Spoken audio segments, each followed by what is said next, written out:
ничего лишнего, только паспорт, ручка и бутылка воды, конечно. Чтобы попасть в аудиторию, ребятам предстоит пройти своеобразный квест. Измерить температуру, чтобы убедиться, что ничем не болеют, взять перчатки с маской и отметиться в списке у проверяющих. Напоследок самое трудное, но только для тех, кто собирался пронести телефонный экзамен – металлоискатель. Так, паспорт, Все, ручки, все, положи.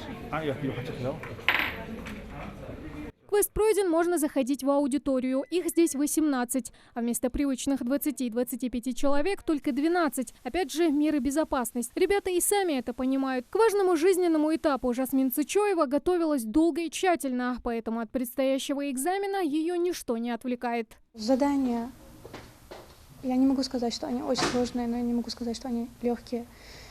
Для тех, кто учил, думаю, покажутся легкими. Кто-то из них штудировал учебники в ночь перед экзаменом, а для кого-то, например, Багаудина Полонкоева, все 11 лет за школьной скамьей были подготовкой к ЕГЭ. Хочу поступить в Московский университет имени Евдокимова. Хочу поступить на стоматолога, дентиста.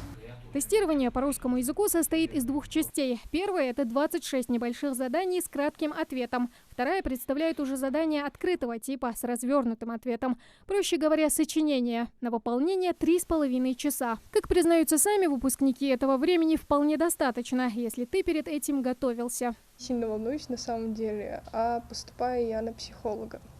Русский для этого нужен. Сочинение не настолько сложно, как тестовые задания. То есть пару заданий тестовых, как 8 или 26, они сложнее. Главное отличие от прошлогодних ЕГЭ – меры санитарной безопасности. Во всех школах, где ребята сдают экзамены, провели тщательную обработку, чтобы обезопасить от рисков заражения.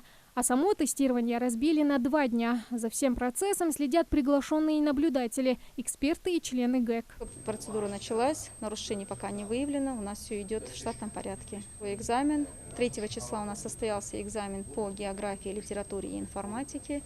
Нарушений отмечено не было. Единственное, так получилось, что удалены участки экзамена за пользование шпаргалками – 1 участница, и за телефон 1 участник, к сожалению. Надеемся, что больше таких нарушений не повторится. Порядка 3,5 часов ожидания, пока ребята проверяют свои знания русского в стенах аудитории. Во дворе пункта проведения ЕГЭ переживают их родители. Поддерживаю сына своего. Надеюсь, у нас все получится. У нас экзамен по русскому сегодня. Вот.